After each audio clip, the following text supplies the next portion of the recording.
Hi, and thank you so much for watching The Social Life, the place to be for entrepreneurs with a purpose. On Tuesday, I recorded a video that talked about being an unincorporated nonprofit association, which actually is still allows you to have the term nonprofit, but means that you didn't go through the incorporation process.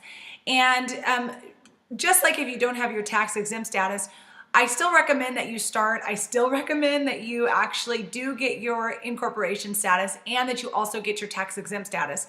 But in the meantime, if you haven't been able to do those things, or you just, you're in the process of doing those things, it's good to know that you can still move forward on some of the things that can get you started and really get your organization moving forward, even without those two designations.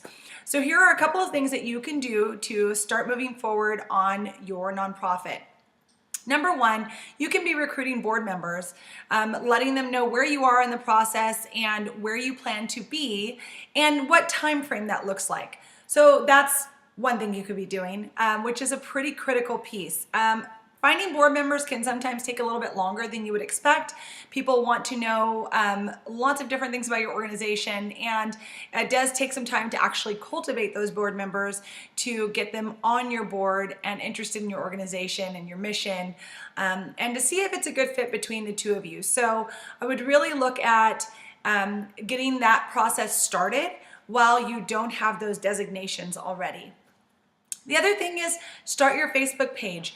Even if you have to start your page and you can't use the nonprofit term for Facebook, I'm not sure of the rules on that just yet, but that would be something to look into. So even if you can't though, start it as a business page and start promoting what you do and your mission. Start showing pictures, having branded content up there from your organization that you use. Start developing your branding and looking at what type of brand you want to have. Do you want to have a fun, lively brand? Do you want to have a very serious brand? Do you want a brand that is focused on education? Do you want a brand that's focused on the journey? Start thinking about what type of brand you're looking to have. And these are things that you can do even though you don't have your tax exempt status.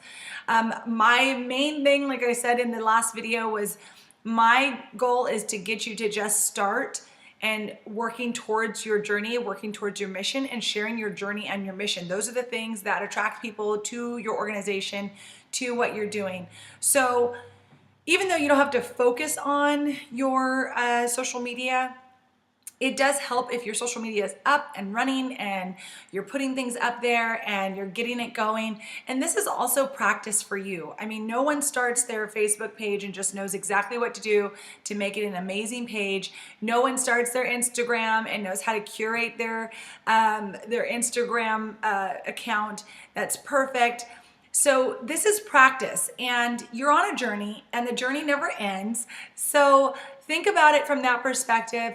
Just get yourself out there, and if you've got an idea and you're starting it and you're pretty sure this is the idea you want to go with, just go ahead and start some of those things. And the last but most important thing that you've probably heard me mention many times is to start your email list. Get that list going. When you meet someone and they seem like they're interested in what you're doing, start that list for your organization.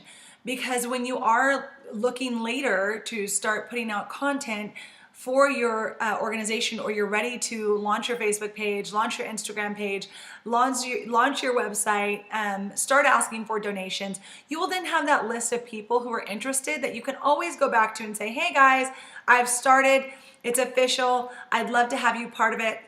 And also, this is a great resource for board members that are interested in your program, potential board members later on after you've started and you're ready to have people involved. So these are just a few quick tips on what you can do if you did end up starting without being incorporated and without a tax exempt status. But the most critical piece of all of this, and if you don't take away anything else, take away this one thing, is that when you do start this nonprofit and you start it without the incorporated status, or you start it without the tax exempt status, you must be very transparent. You have to let people know that they are donating to an organization that does not have the tax exempt status. Now, generally, if people are interested in your organization, they don't mind. They just want to help support you.